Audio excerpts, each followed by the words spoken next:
Welcome back to Fuse Film Podcast. I'm your host, Kevin Call, and this is the podcast where the fans speak. And today we're in episode 2 of our latest season where we're unpacking one of the biggest shifts in movie history, how streaming became our new VHS, but somehow lost its soul. Justin, we talked about in the last episode the ritual of walking into Blockbuster. And by the way, before I get into that, of course, I should introduce our co-host, Mr. Vactor. Welcome back to the show, my friend. Hello, how are you, sir? Man, we're doing great, doing awesome. Yeah. Justin, the last episode we were on, we talked about the ritual of walking into Blockbuster and just our memories of the VHS era and how it helped us just build a fandom around, these iconic movies now.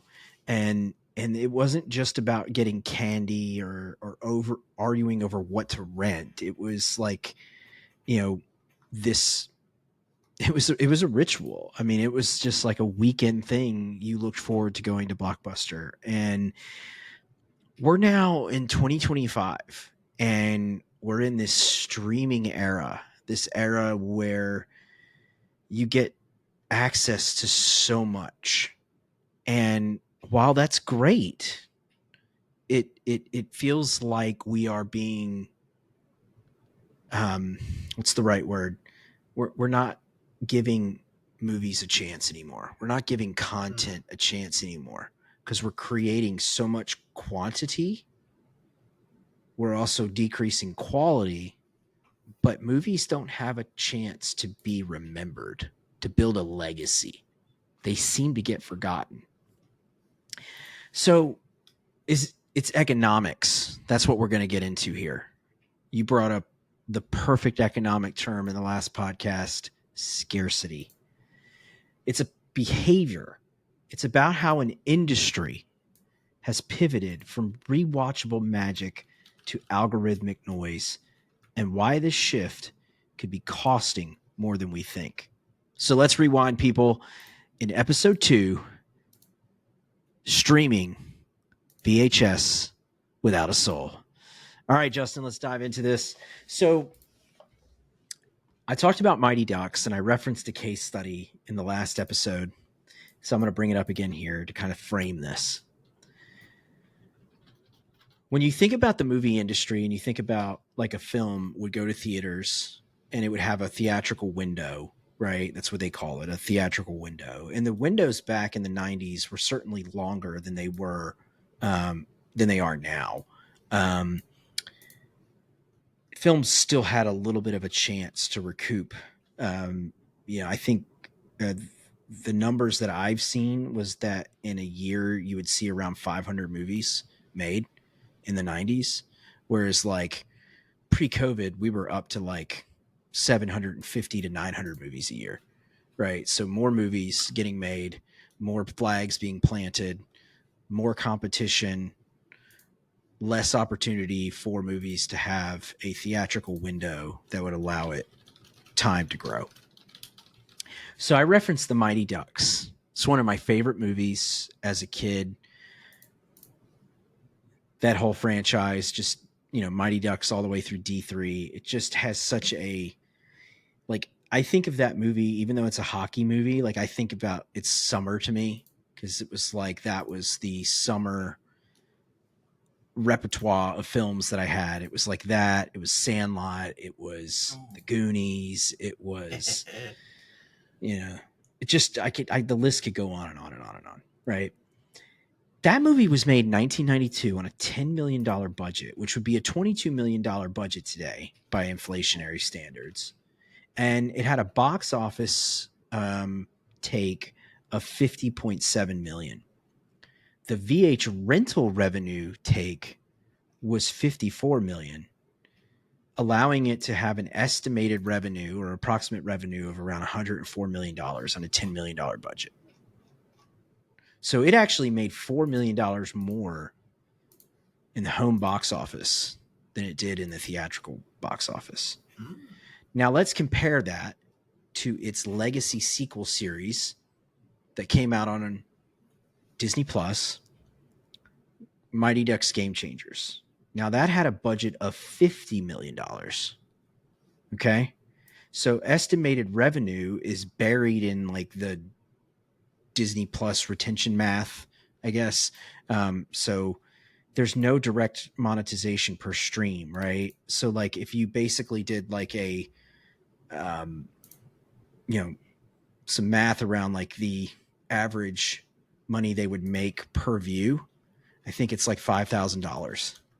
So it's like, and what's even more compelling about that show, Game Changers, they don't even have it on Disney Plus right now. Dang. Because it would cost them money and talent fees and all that kind of stuff to be able to even have it on there. So it's like, what a dud. But that's a movie that I feel like, or a show. Unfortunately, it was a series, so it wasn't even a movie. That likely would have had time to grow in the rental marketplace back in the day. And that's the point we're getting to. That's framing the argument that I'm making here, is that there's some economics that don't make sense to me. And maybe one day I can meet with somebody who's on the inside that can kind of explain it to me. I know one guy. I don't know him personally. His name is Matt Damon. We all know Matt Damon, Jason Bourne. This is from digitalcontentnext.org, but in a widely circulated interview, Mr. Damon highlighted how DVD sales once served as a crucial revenue stream that allowed studios to take creative risks. He explained that the loss of this second window revenue has made studios more risk adverse, focusing on projects with guaranteed returns such as sequels and reboots. And the shift has significantly impacted the types of films that get greenlit, often sidelining mid-budget original stories.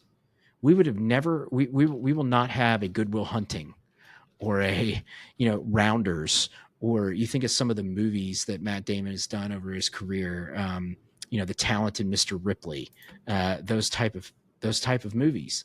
And it's one of those things that the home video marketplace allowed for those films to get made, right? Jeff Sagansky, a veteran entertainment executive, same criticism, that the current streaming business model, particularly the cost plus deals that limit back-end participation for creators, he describes these deals as brutally unfair, noting that they reduce earnings for writers, directors, and actors by up to 90%. Because it used to be in a home video marketplace, they would get royalties anytime a video was played or rented, or shown on TV or whatever. So, my question is like, what are we doing here? So I'm going to turn it over to you. I'm setting this up. How did we get here? Well, I think it's, as with most things, convenience wins out. It's whatever is the most convenient thing, that's what the audience gravitates toward. And we've just slowly, we're getting to that point in Wall-E where the guys can't move and they're on the conveyor belts and they got the drink coming in their mouth.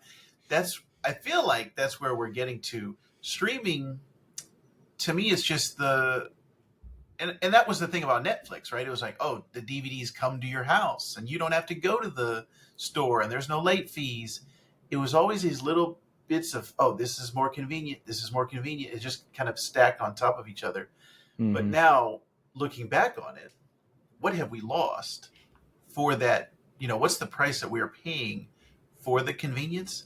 And like you said, I think the artists are suffering, and even to a certain extent, the viewers are suffering as well, because now, and we hadn't even talked about this point of, remember when streaming was supposed to, like, cutting the cord or cutting the cable was supposed to be the answer. It was like, we're paying so much for cable, let's just cut the cord, and it's cheaper to pay $20 a month than it is to pay $100 a month. Now it's all caught up. It's the exact same price, if not more, to have every single one of those apps, and just the internet cost because like we're driving up all of our bandwidth. So Yep. Xfinity and AT&T and T-Mobile, they all have to, charge everybody more. So it's like Right. all the costs have gone up and there is no savings to cord cut, Yes. And it's like, and it's also the headache of, wait, which streaming is this on? Oh, it's over there now, and it's not on here anymore, and now we got to go over here. Like the whole thing about Disney Plus was supposed to be, oh, it's all the Disney stuff. That the whole thing about HBO Max or Max was, I thought, oh, here's all the Warner Brothers stuff, and then now in 2025, I'm like, hey, I want to see that new Looney Tunes movie, the Earth, the day the Earth blew up or whatever it is, and it's like, well, I can't even watch it on Max. It's not even on there. I have to go to Amazon Prime. That seems to be the one-stop shop is Prime, just because I can either buy stuff, rent stuff, or it's on Prime itself. So yeah, to me, it's like, what have we lost in this streaming era, and how do we get it back? Because a Yeah. lot of the stuff you talked about, and what we talked about in that first episode of the nostalgia of Blockbuster, and what do I want my son to experience when he's growing up? I want him to have a sense of, like you talked about, ownership. I want him to Mhm. feel like, oh, I this is my collection. These are the movies that represent my taste and who I am as a person, Mhm. and also those memories that I want him to have. I want him to have that type of childhood that I have, where I'm quoting movies. I'm looking back on, a lot of my morality comes from a lot of the art and entertainment that I consumed, as well as my parents. So I want my son to have a similar childhood Yeah. and upbringing. It's funny. I was telling my son, my oldest, actually before we started recording tonight, and he was like, "Tell me a story tonight," and I want it to be a real story. And I was like scrambling for an idea, and I said, "Okay, once upon a time, in a magical land known as the '90s, there used to be this place that everybody went to called Blockbuster Video." And he was like enamored. He was like, "Tell me more." And I was like, "You'd get there and like there'd be shelves of movies that you could rent." And he was like, "Can we go?" Like he wanted to go. Like the idea of going to a place where there's movies and being able to pick something out. And I was explaining it to him. It it dawned on me, like, to him it sounds like a fairy tale, and now it is, because it's just a fairy tale lost in memory. And it's we've taken the fun out of it. Like I find myself a lot of times on the couch when I'm going through Netflix or HBO Max or Disney Plus or any of the streaming platforms, and I could spend an hour just scrolling through looking for something to watch. And it's like I can't find anything. And you see all these titles and you're just like, who had where huh, that movie? What? I've never even heard of this. Like, where did it come from? Like, how did it get made? And all these kind of stuff. And it's just like, what is happening? You know? And then it's like you find one, and actually this was a few years ago. I still really like the movie The Gray Man, that came out on Netflix, and with Ryan Gosling and Chris Evans, and action movie, and it had a really cool plot, and it was fun to watch. But it's like, why didn't that movie come out in theaters? There's another movie, Chris Pratt and Bobby Millie Brown, Electric State, that I think cost like $385 million, some crazy number, Directed by the Russo brothers. directed by the Russo brothers, and it never went to theaters. And it went out on Netflix, and it's like, did Netflix, are they going to recoup that? Like, how does that work? How does that work? But before we get into those, the business heavy stuff and the models and all this, I just want to land the plane on this part of the segment, which is streaming has become, I think you painted it just perfectly, a matter of convenience, but it's taken the magic out of it. It's taken the magic out of it. That And I instant think gratification. it's changing us as a people. It's changing us. Streaming's teaching us to binge, don't build. It's teaching us to sample, don't savor. And it's teaching us to watch, but don't rewatch. And the result is that we end up having a shallow cultural memory. We start developing, and again, this podcast is all about the fans. It's all about the fans that speak. The reason we became fans of these things is because we found a tribe. We found something to get ingratiated in. We have weak fan bases now. Now some of that could also be the IP that we grew up with isn't as interesting with newer audiences. Like you see the Sonic and Minecraft case studies, they're actually really, really good. But those are also, built around actually a pretty decent model. They had long theatrical windows, very successful theatrical windows, and then they hit streaming afterwards, and they find a lot of success there. So some of it could be an IP issue. There's a lot of conversation about that.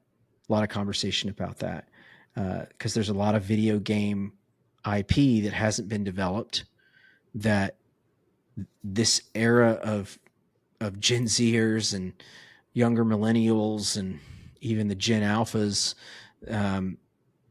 they're big into gaming. And it's like, is that going to be the new superhero IP? Is that going to be the new comic book IP? Is that going to be the new IP that studios are really going to be pushing for? And we're not going to get Supermans anymore. We're not going to get Spider-Mans anymore. We're not going to get Iron Mans anymore, or at least not the way we're used to. It's going to be very interesting. The last point is, in terms of the results of what streaming's taught us, is that, most of these especially original content, tends to get lost, tends to get forgotten. And it's like, why did we even make this to begin with? What was the point? And so as we transition now, we've changed, the business model's broke. So let's dive into some business stuff, as I call it. Yeah. So I'm going to give everybody a little economics lesson. So the principle of scarcity, it's a foundational concept in economics and marketing. And I do marketing for a living, so scarcity is something I have a lot of expertise in. But when something is perceived as limited or hard to obtain, its value increases. So a lot of times in marketing, that's why you see like limited time offers, 50% off, only for a limited time, only 24 hours left, creating that sense of urgency is what drives scarcity. Limited releases. So those increase demand and they create perceived prestige. So when we think about the era that we're talking about, the 98, basically the pre-streaming era, scarcity was the model. A movie had to be seen in theaters. It created urgency. It created excitement. There was an event. People planned their lives around it. And so there was a higher perceived value, because it's like, well, if I don't see this movie now, and it'll be gone, and then I'm going to have to wait 6 months for it to come out in Blockbuster, or 3 months or 5 months, or whatever the window of time was between theatrical and home video release. So then home video would follow months later. And then that was another phase of monetization, and another phase where you would see that scarcity. Okay, well, this is the only place I can get it, is at a video store where I buy it. Go to Best Buy, or you go to Target or whatever, or you go to Blockbuster. Streaming has destroyed this economic principle, because now everything's available anytime, all at once. And I've heard this from my mom. Like, she's a great sample of one, where she's like, I don't really feel like I need to go see the new Superman movie. I'll just wait for it to come out on streaming. I don't think I really need to go see the new Jurassic Park movie. I'm just going to wait for it to come out on streaming. I just have no desire to go to the theater and spend a bunch of money when it'll be on streaming in like 3 months. I can wait 3 months. And so what happens is lower emotional investment, faster burnout, and less cultural stickiness, right? Now, there is one movie I can call out that has broken through this, and I feel like it leveraged an old school model, and that's Top Gun Maverick. Now, Yes. that movie had a little bit of pent up demand because of the COVID stuff. People were itching to go to theaters and get out of their homes and go see something. And because it was delayed, there had already been a lot of hype around the film. But maybe that taught us a little bit because it felt a little old school. Wait a minute. This movie was made in 2017 or 18, whenever it was filmed. And then it was like it had 2 years to kind of market itself. Then it comes out in the theaters. And so it's like, that's an interesting business case to me. It's like, wow, you spent 2 years kind of like slowly building the momentum for this. Then people go and see it. Again, pent up demand. I get it. Um, and then it has a long run in the theaters. I mean, I think it was in the theaters for like 9 months. And then they did something very interesting. They they had a little bit of time between theater and then being able to stream it via rental or purchase through like the Apple stores or the Amazon store or whatever. And then they left it there for like a few months. Like, and then I think it was almost a year after it came out of theaters, it finally landed on Paramount Plus for streaming. So it was like, that is an interesting way of doing it because that's not what we see now. Right. You have your opening weekend, you blink, the movie's on Disney Plus or Paramount Plus or whatever. I mean, Sonic, which again is another success story, Sonic 3, it was like in theaters in December and I woke up in January and it was already on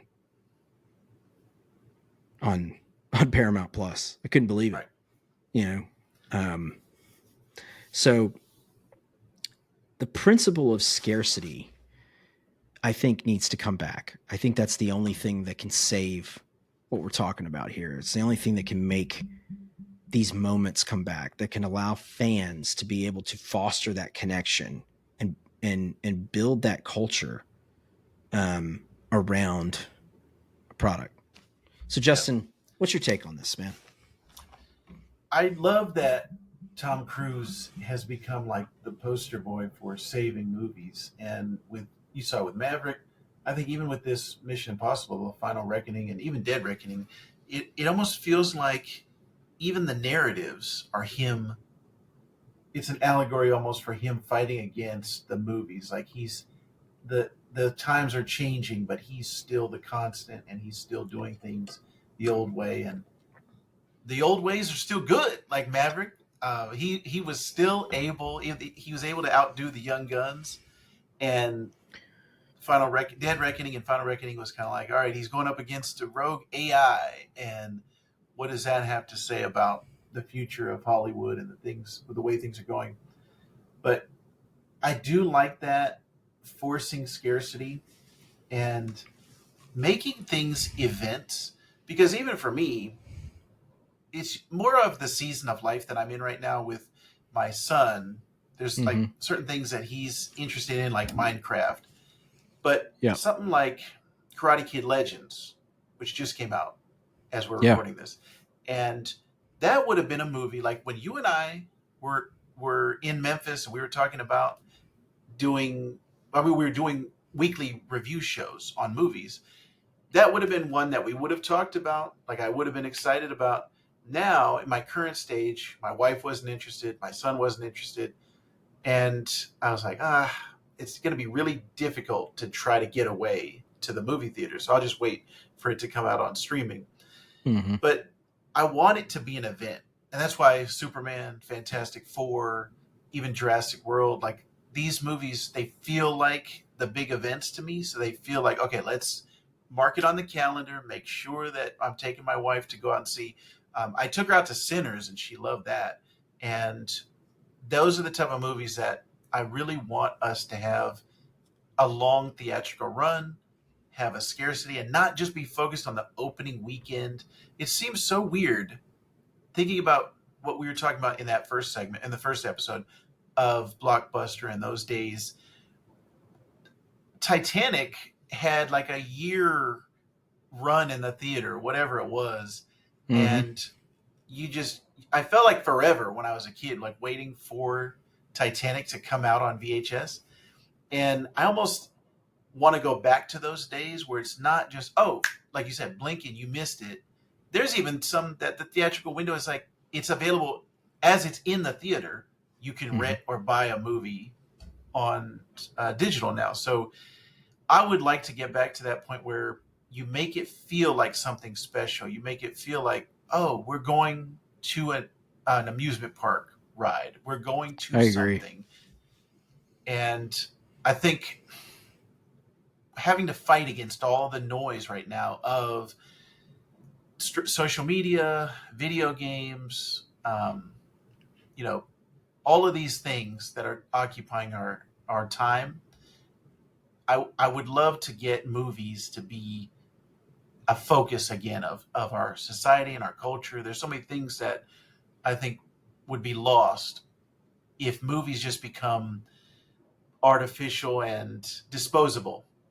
That's kind of the word I'm thinking of, is if these movies are just disposable, they're out one week and then you're not even talking about them. You're not even thinking about them. That to me feels, and that's the whole binge model as well of TV shows, where I'm like, man, I don't want the entire season to be out and I have to force myself to watch it because I don't want to be spoiled, number one, by people online. But then also, there's no water cooler conversation. There's no in between weeks of thinking about theories or speculating on things like you and I love to do. There's just that we're losing that in the streaming era and the binge era. And again, it's the convenience of, I want it now. I want the next episode now. Give it to me. And I've Yeah. I've been prey to that as well. It's like, yeah, I want it, and it's cool to have the whole thing. But now looking back on it, having years of now been in this kind of binge culture, I like the week to week. I like the stretching out the movies and having a longer cultural relevance to these things. I can't disagree with you. Going back to the Top Gun Maverick case study, I think one component that I'll add to what you said as it relates to making movies feel like events that we could take from the Top Gun Maverick model is that more movies have to be built for the big screen. And so that means the IMAX Dolby experiences. That means, really telling the consumers, hey, to see this movie the way it's intended to be seen, you have to go to the theaters. I think Maverick sold that well because it's like, who wouldn't want to see big giant jets flying around on screen? I think Right. F1, which is coming out this summer, is another Yes. movie that, coincidentally also directed by Joseph Kosinski, and Yes. it's a Jerry Bruckheimer production and stuff like that. So it's almost basically Maverick on, you know, Formula One cars, and instead of Tom Cruise, you get Brad Pitt. But it's a movie that's built for the big screen. You see the stuff that Christopher Nolan does with all of his films, right? He's got the Odyssey coming out, and you hear all of the things about that movie, um, in terms of how it's being shot with IMAX cameras and this, that, and the other. It's like you cannot not see that movie in theaters, right? Like Right. that movie's meant to be seen for the first time on a big giant screen. So a couple of other notes from I just because I want to make sure I don't miss anything on the Top Gun sort of business case is that $1.5 billion globally is what that movie made. Um, it eventually released on Paramount Plus after an exhausting theatrical and digital rental sales window. It even had strong Blu-ray and digital ownership sales post theatrical window. So maximizing theatrical and long tail ROI, that was the release philosophy. Built for the big screen. It had the timeless, emotional, cinematic content feel. It was eventized, it was shareable, and it was theatrical. And it had 6+ months of compounding value compared to what we see with most films where it's like a 30 days and then it's gone. Um, Top Gun Maverick chased audiences and it worked. It didn't ask to be streamed. It dared us to go to the theaters. And it wasn't just the nostalgia. It was proof that when you respect the big screen, audiences show up. And it had a really, really good story. Yes. That's it. We've talked about this on previous Fuse Film podcasts, right? Nostalgia gets people to go, but the story is what keeps them in the seats. You combine the two things and you bring the economic model back. I think we could be in a really, really cool place to get back to. So how do I fit? How would Kevin fix this? I'm going to tell you. I'll tell you how I fix this. Number one, I think we need to decrease the amount of content. I've heard Bob Iger say this. He says it in his own way, quality over quantity. Marvel, I think, is a mess right now because of the streaming model. I think they just need to stop developing shows. I really believe that. I think they need to just get off of Disney Plus. I think Marvel needs to be focused on movies. I think they need to be focused on events. I think they need to be focused on making really, really good comic book event movies. That's it. No more Lokis, no more WandaVisions, no more of those things, because again, it decreases the scarcity. Because then people, and it makes it overly complex too, because people are like, well, I don't know how this fits in here and this, that, and the other. And it just becomes a big deal. Like, and I'm not interested in Ironheart. Like, that's one of my prime examples. It's like, I have no desire to see that movie or that show. And I'm sure it's great. Ryan Coogler produced it. So I don't know. So how do you fix this? I'm going to tell you how I fix it, but go ahead and chime in. I was going to say, they've not given us any reason to care about Ironheart. Yeah. And for us who've been following this, it feels like Disney has tried to sweep it under the rug, Marvel and Disney. And then the release schedule also, it feels weird. Like they're releasing half the season one in 1 week, and then the rest of the season weekly. And there's only 6 episodes. It's like strange. They did that with Echo too. It's like, did you just not want to release this? Like, why didn't they do a Batgirl and take a tax write-off? Yeah, or like what is it, the Acme and Coyote or whatever? Yeah, that's just another one. Sell it off. So yeah. So first thing I would do for a healthier ecosystem, and again, I want to be a disclaimer here. I am a marketing aficionado. I understand business to an extent. I understand the business and industries that I'm in. And I have massive amount of respect and nothing but compliments for the people who do this for a living. And I certainly do not want to say that I'm smarter than they are, or I know more than they do, or I even have a full 100% grasp on all of this. So everything I'm about to say is based on what I've self-taught and researched, right? So I just want to put that out there because there could be a lot of things about this industry model that I don't yet know or understand. And again, would love if somebody who listens to this show or listens to this episode wants to come on and help educate me. I'm all in. I'm all ears. I'm a smart guy. I can learn, and I'm willing to be taught. So, number one, I would recommit to the theatrical first platform. Longer exclusive theatrical windows, like 45 to 90 day minimums.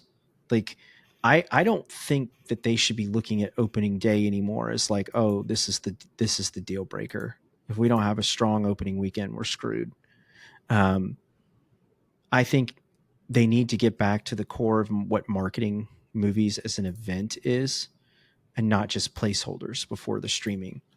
And I think you need to communicate that, like, be very blunt to people up front. Like, hey, this is going to be in theaters exclusively. So go see it now. Right. And just like the Top Gun Maverick model that we talked about, create the scarcity that drives demand, not urgency to binge and forget. I think number two, what I would do to fix this is delay the streaming. So create an ownership phase. After theaters, prioritize online rentals, digital purchases, and even the physical mediums. People who still want to collect, buy Blu-rays, and have it as part of their physical connection. I love that you referenced that on our first episode where you said you have friends that still, procure, Blu-rays and things like that because they they know one day it's not going to be on streaming anymore, or it'll leave or whatever, and they want to have, or the internet will die and they'll still be able to watch that. I think allowing people to buy the movie on Apple or Amazon or Vudu or one of those places before it streams is a solid move. Reinforce that owning means something. I think we need to get back to that. And then you can use that window to rebuild the revenue on a per title basis. And I think that helps the creators. I think that helps the people involved with the film. And then you can kind of measure rewatchability and long tail engagement. So you give a movie a chance to live, not just to launch, right? Then this is probably my favorite part of my fix. I would redesign streaming platforms as premium memberships to where you make them almost feel valuable. When Disney announced Disney Plus and HBO announced Max and Paramount announced Paramount Plus, you said it earlier, I thought we were going to get, okay, here's the Disney library, here's the Max library, here's the Paramount library, and that there would be a sense of ownership there. Like, hey, I have this, I'm paying money, like a Costco membership, to be able to have exclusive access to this content that I consume more regularly than others. But what I was fascinated to learn, Factor, was when I got in there was no director commentaries, no deleted scenes, no behind the scenes access, no early fan screenings or Q&As or curated collections and playlists. I mean, there is some curation, right? You have the Marvel tile, you have the Star Wars tile. But I was just surprised, like it doesn't feel like a membership to me. It doesn't feel like something special. And I feel like it shouldn't be a vending machine, right? It should feel like a club. It should feel like a club. 100%. The other thing then is I would embrace smart licensing. So let me use Andor as an example because it's fresh in both of our minds and it's fresh with our audience. All right. So I have that premium streaming membership with Disney Plus. I get access to Andor first. It does the weekly release, whether it's 3 episode batches or 1 episode batches, whatever they want to do. But that creates the scarcity and, retained interest in the show. Then you let it sit for a little bit. And like now it's built, people are talking about it, people are interested. So you want to let that drive people to Disney to buy subscriptions and, acquire new customers while they're retaining their existing customers. It's a CAC to lifetime value model, customer acquisition costs to lifetime value. You let that play itself out for a while. Then send it over to Netflix for 60 days. Let the Netflix audience get it. Okay? Because Netflix is still the biggest streaming platform in terms of overall subscribers. So now you're expanding Andor's audience. Then maybe you license it over to Max. And then you put it back on cable, like basic cable, TBS. Let TBS have it for a run. This is maybe now a year after it's premiered on Disney. Because why should you limit great storytelling to a single subscriber base? Let it travel, let it rotate. Then those properties have a chance to find somebody. And there's great use cases for this already. You and I have been texting about at least 2 of them. Halo. What was the other one you texted about today? Oh man. Hey, now Blake. You're blanking. After flopping in theaters, Aquaman. It was Aquaman. Yeah. Aquaman 2, right? So that's a movie that has found an audience and redemption because it's now a Netflix streaming hit. So my point is, what if they had taken Batgirl and thrown it on Netflix? What if they had taken Acme and the Coyote and thrown it somewhere? It probably would have found an audience, So why limit storytelling to just a single subscriber base? Rotate it, let it travel, and it grows. Then all of a sudden it's like, wait a minute, this was actually a really good product. We were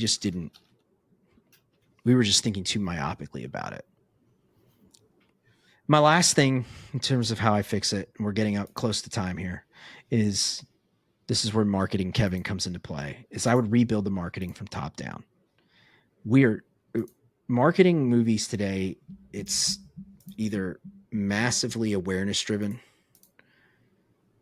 and then it's very bottom of the funnel oriented, like go get your tickets now. But there's nothing in the mid funnel. Why this movie? Why theaters? Why now?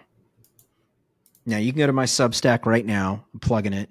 I wrote an article about Superman's marketing misfire, and that is my entire position statement in that Substack, is that the mid funnel marketing for Superman is not there. They're doing a really good job of awareness. They have the Super Bowl spots, the trailers, all those kind of things. They're going to start seeing TV spots now as we start to get close to the release date here in a month.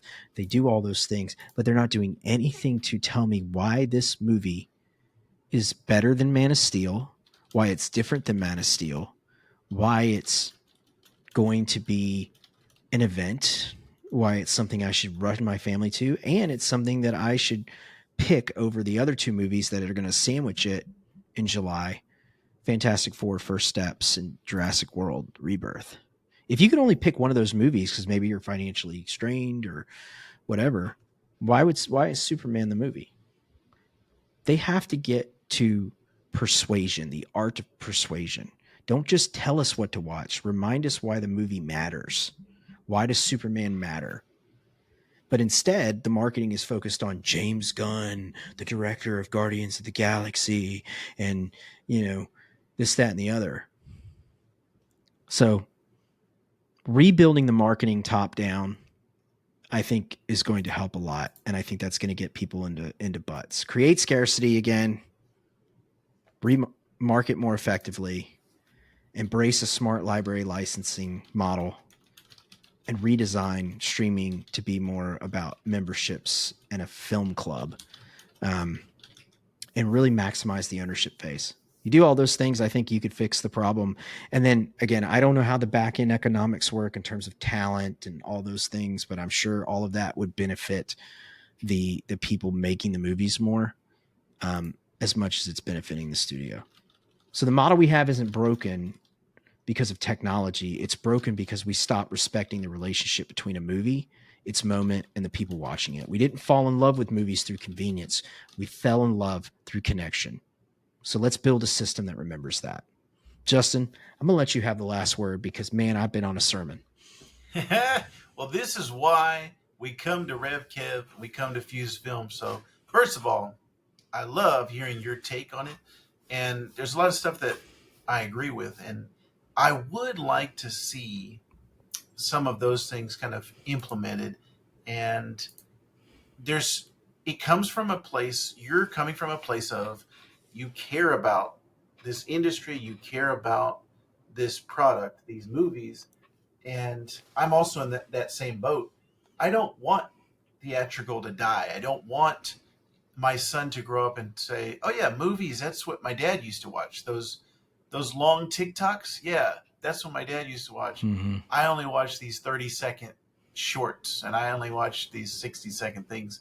I want movies to be culturally relevant when my son is of age. So all of these things that you've put forward, I think would be great for any of these studios to kind of course correct, because I think really COVID kind of amplified, because they were already on that path with, like I said, the convenience model, but COVID kind of pushed it.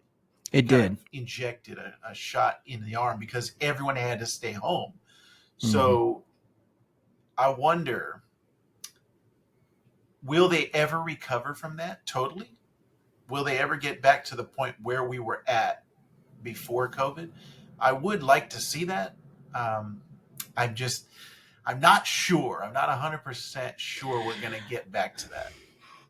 I don't know. I don't know either. All I know is More content isn't the problem. More content without care, curation, and commitment is. And the system doesn't need more movies, it needs more meaning. And that's really the core position I have. Is Bob Iger likes to say again, quality over quantity. I think it's more than that. I think it's refocusing around,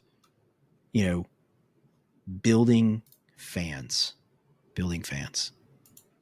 That's why Fuse Film exists. That's why we're here. Because we bought into that. And I think that's gotten lost. Today, any movie is one of 900 films that gets lost in a scroll and buried under thumbnails and churned out in an algorithm. And it's disposable. And that's not what it should be. It's not what it should be.